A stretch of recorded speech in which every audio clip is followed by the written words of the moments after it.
hingga saat ini negara kita memiliki 34 provinsi.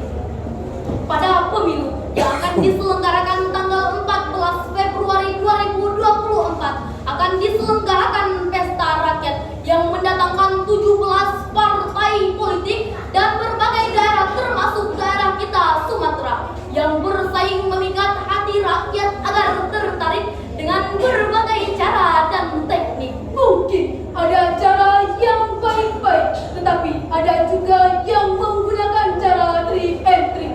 Bahkan tidak mustahil dengan cara picik dan licik. Tidak peduli, yang penting rakyat tertarik, terutama dari kalangan wong cilik. Lalu, bagaimanakah mengantisipasi agar hal ini tidak terjadi?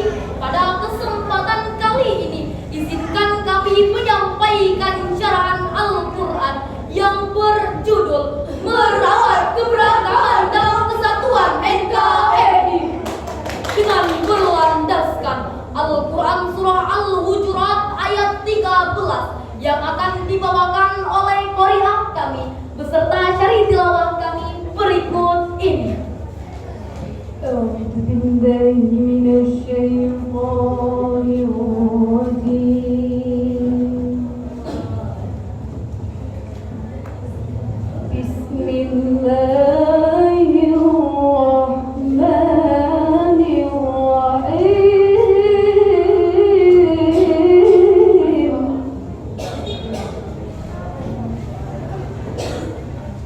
يا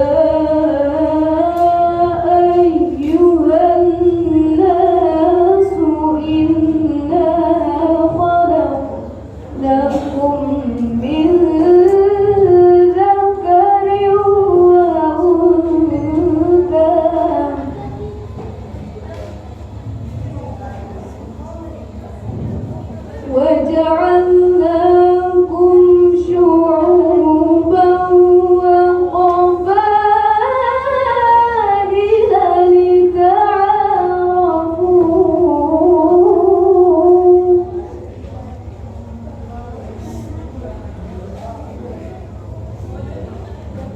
إن أكرمكم عند الله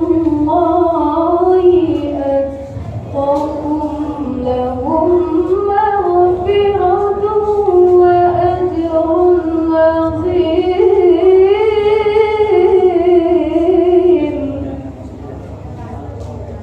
Aku berlindung kepada Allah dari godaan syaitan yang terkutuk.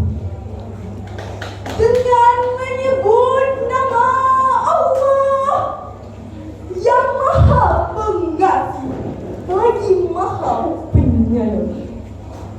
Wahai manusia, sesungguhnya kami menciptakan kamu dari seorang laki-laki dan seorang perempuan, dan menjadikan kamu berbangsa-bangsa dan bersuku-suku agar kamu saling mengenal.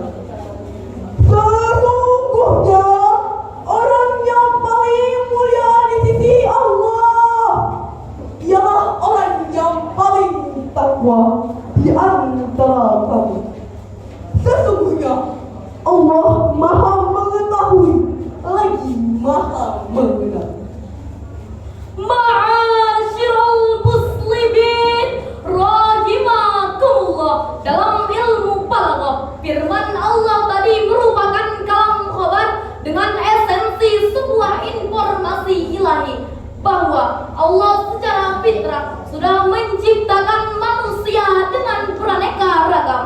Hal tersebut sejalan dan sejalin dengan pemahaman kontekstualisasi ayat sebagaimana disampaikan oleh Syekh Sukri yang bersumber dari Ibnu Munzir, Ibnu Abi Haki dan Baihaqi yang dinukil dalam kitab Ad-Da'lil bahwa secara tekstual ayat ini ditujukan kepada Bani Baidah.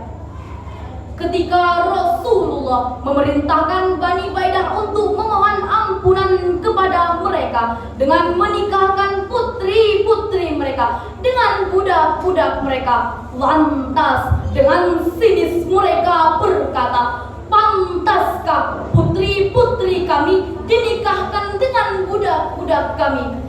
Lalu Allah menurunkan ayat ini yang menyatakan bahwa diciptakannya manusia beraneka ragam, terdiri dari laki-laki dan perempuan dengan tujuan lira'au ayyuhat nakum kadzalika ya'rifa ba'dukum ba'da. Demikianlah penafsiran Syekh Khalid Abdurrahman Al-Haq dalam Safatul Bayan 5 Anil Quran halaman 516, dan juga telah dijelaskan dalam tafsir Jalalain halaman 687. Walaupun secara tekstual sudah saling mencurigai sehingga sangat mudah terprovokasi, bahkan tidak mustahil melakukan tindakan-tindakan yang anarki. Takbir, Allahu Akbar. Oleh karena itu, dalam rangka merawat keutuhan NKRI, kami menghimbau kepada saudara-saudari untuk menjauhi sikap diskriminasi. Kita harus saling membuka diri, saling menjalin komunikasi, saling sinergi dan saling melengkapi agar tidak ada dusta di antara kita lagi. Betul Hadid? Betul. Realita berbicara, hanya gara-gara berbeda bendera, berbeda partai politik, berbeda organisasi, rakyat kita gampang mencaci maki. Gara-gara beda bendera dan suku bangsa, kita mudah terprovokasi.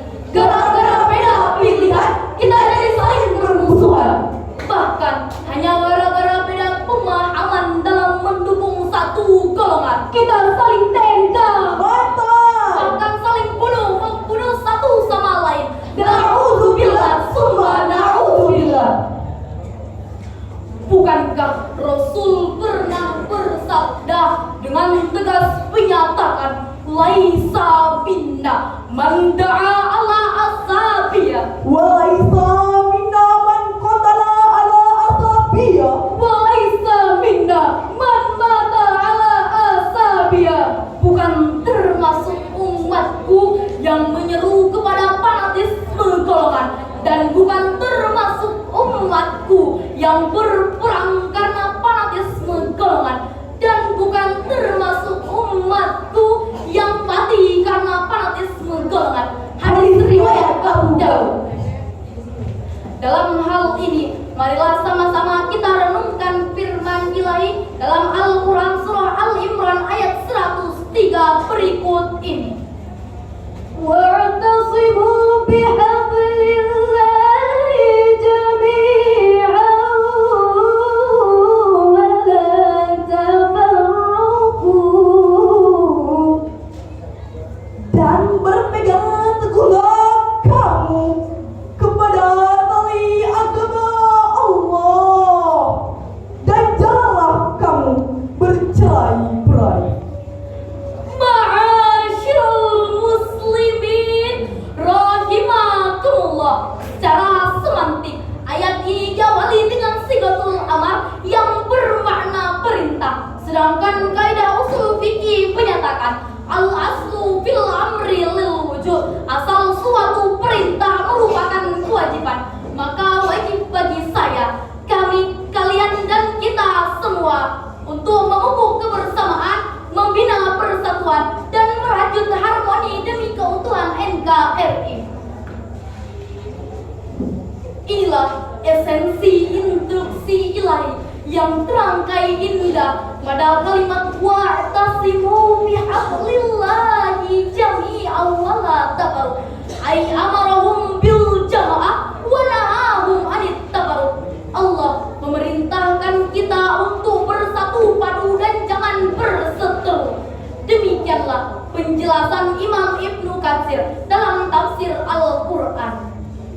Lalu, bagaimanakah referensinya dengan kehidupan kita saat ini? Alhamdulillah hadirin, walaupun Indonesia memiliki keragaman adat istiadat istiadat, suku, bangsa, bahasa, bahkan agama. tapi Bhinneka Tunggal Ika, walaupun berbeda-beda tetap satu jua.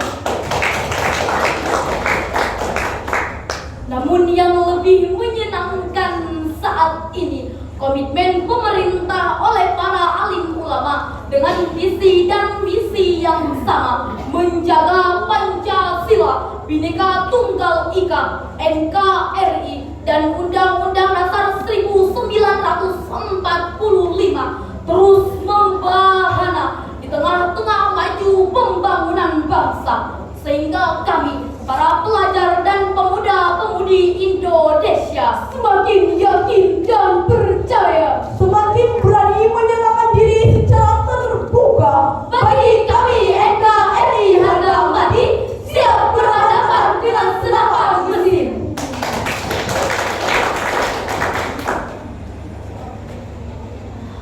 Oleh sebab itu, dalam rangka merawat keutuhan NKRI, kami menghimbau kepada saudara-saudari seiman dan seagama Dan watannya yang akan mendapatkan balasan dari Allah berupa ampunan dan pahala yang besar. Jika sikap seperti ini kita aplikasikan, maka keragaman bukan sebuah ancaman, melainkan sebuah